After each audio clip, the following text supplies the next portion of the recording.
10,000 টাকা তেল এতে ধরে নাকি? এতে খুব জোর 1200-1300 টাকা। সো গাইস দেখতে পাচ্ছ আমাদের গাড়িতে এখন 1 ফোঁটা তেল নেই। তো তুই বল এখন আমাকে কত টাকা তেল ভরে দিবি? 10,000 টাকা। 10,000 টাকা তেল এতে ধরে নাকি? এতে খুব জোর 1200-1300 টাকা তেল ধরবে।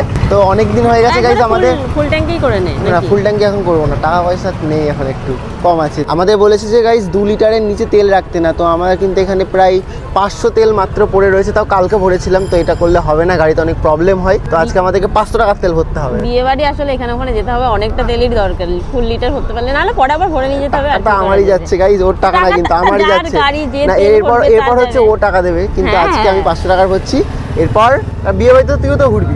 আমি আমার কথাই তো বললাম যে এখানে ওখানে যাওয়া, আমি তোকে ফুল কিনতে নিয়ে যাবো, এখানে এটা ওটা সেটাতে যেতে হবে, তাই জন্যই তো লাগবে। হ্যাঁ, খুব শখ। যার গাড়ি সে টাকা দেবে, তার তেল যাচ্ছে না যাচ্ছে সেটা কি সবাই। আমরা এখন পেট্রোল পাম্পে এসেছি, তেল ভরবো, তেল ভরে আবার ফুল আনতে যেতে হবে। তো ফুল আনতে যেতে হবে আবার।